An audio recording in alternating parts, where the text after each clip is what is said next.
What's going on YouTube? JT's Reborn here, and welcome back to another edition of my DC comic book reviews. And in today's video, we're going to be talking about Batman Urban Legends issue number 11. After covering this, I'll be all caught up with all my comics from last week, and then we'll be set to go starting tomorrow with this week's new batch of comics. But I'm here to talk about Batman Urban Legends number 11.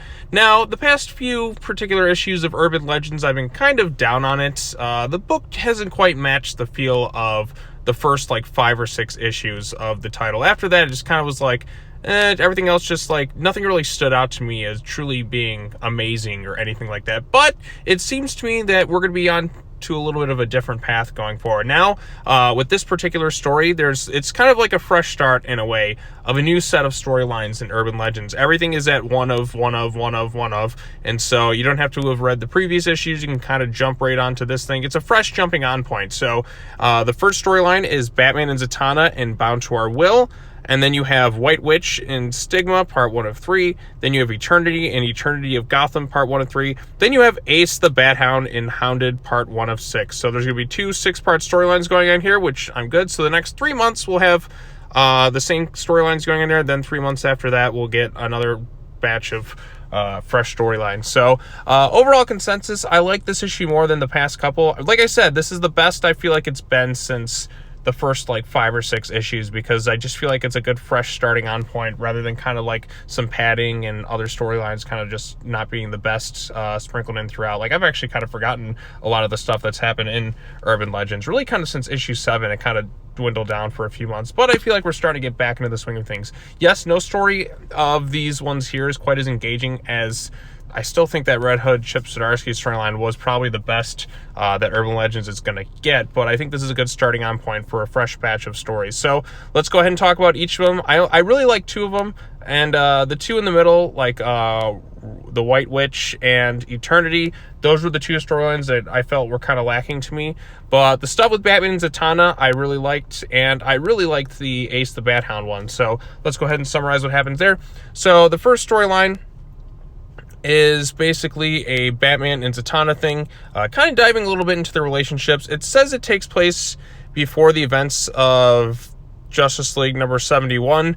Now, I have not been reading Justice League. I dropped the title after Scott Snyder took over because, well, I think Bendis was writing at that point, and I've just like made it a mission just to not really like read that guy's books because I just have not really enjoyed him. So I'm like, I'm really lost in the loop of what's been going on with Justice League. I just kind of like, I'm reading enough comics, I just don't really have any interest in what's going on there. So that's why I haven't been reading it, so I'm not sure what happened in that particular issue.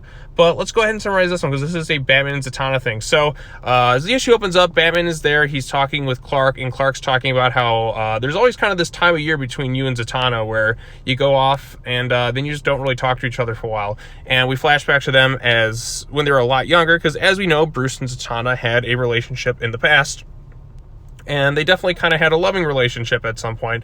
And then something kind of came in, like a dark form of magic, and kind of broke them apart in a way. And then that's kind of carried over. So you get some romantic tension. There's some funny bits with Clark in there. And like I said, some of my favorite moments are it's just Bruce and Zatanna just kind of talking and then just kind of having like quiet moments. Because you do feel like they do still like really care about one another, but they just haven't really... It was kind of like a tragic love story in a way, like... They could have had something, maybe they stuck around with each other, but it just didn't really ultimately end up in the best place. You know what? Considering all Batman's love interest recently, you know what? Screw it. Put Zatanna in there more. I'm kind of over Catwoman. They've kind of ruined Talia al Ghul, so I'm like, you know, I don't think they can really do much with that. But let's bring in Zatanna, add the magic vibe, do something fresh with it. I like to see Zatanna around more. I like Zatanna. So anyways, they kind of their thing going on there. They cast their spells, and then some chaos kind of ensues, and that's pretty much the first story. Like I said, I enjoyed that one pretty good.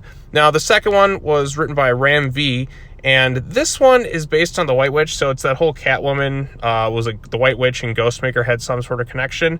This one, I could honestly like had hardly a clue what was going on here. The artwork here is kind of messy. Like, it's all kind of like watercolored based, but it's kind of tough to make out what's really going on here. Like the faces are kind of all like all the colors just kind of mold together. It's like very blurry. Like it's meant to like kind of put you in a bit of a daze. It almost feels like, where you're trying to like make out what's happening, but it's like you know it's like you're in a dream. It's like trying to remember a dream, and you kind of just have an image of something, but it's like not fully there. That's kind of the art style here. So I wasn't too huge of a fan of it or what was going on here. I guess it's just you get Bruce Wayne kind of reference. It's just kind of like with the art style, it's kind of tough to tell who's who and what's really going on with this thing, but I assume the White Witch and Ghost-Maker and Bruce Wayne all had kind of like a close connection in the past. She's trying to remember all that, and it didn't really work for me.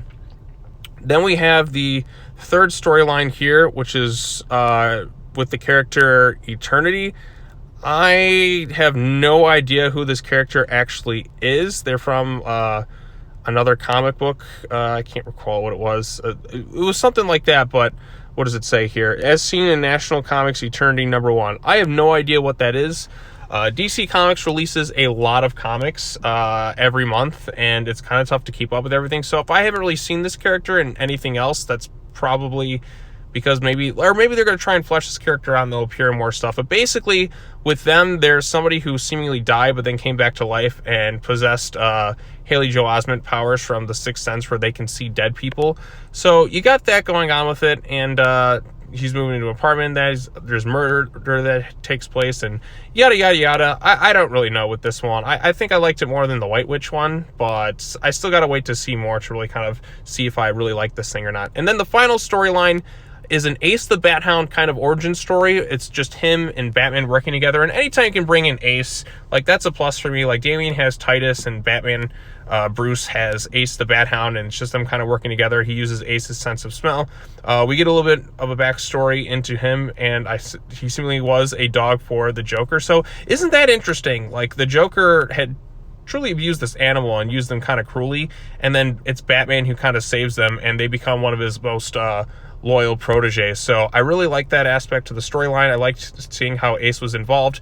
Batman then comes toe-to-toe with Hugo Strange, and he mentions that he has stage 4 cancer, and then he kind of like blows himself up. So is Hugo Strange just dead now? And then Batman's kind of unconscious, and they're going to drag him off for money, and they're going to do the same thing with Ace the Bat Hound. And that's kind of where the storyline ends. But I'm like, is Hugo Strange just dead now? I don't know. Like I said, that one was a really intriguing storyline. Artwork worked for me in this instance. I don't know if it was my favorite of the book. I really like the stuff in the Zatanna storyline, maybe because I like seeing Bruce work with Zatanna. I just liked Zatanna. She's pretty cool. But yeah, so like I said, the two storylines I think are worth checking out in this thing are the Trap storyline with Ace the Bat Hound, because you get a nice little origin in there. That one might even be the strongest. It's a toss-up between that and the Zatanna one. And then you had this Eternity storyline, which I put in third place. And in last place, kind of surprising for me, is the Ram V storyline. But I think a lot of that has to do with the way it's kind of written in almost a bit of a non-linear fashion, and the art just doesn't really work for me. It's really it's watercolory, but like in a way you can't really make out what's happening. It's just kind of like, okay, who is who? You can't really make out their facial features as well. It's just kind of, it's a bit messy for me.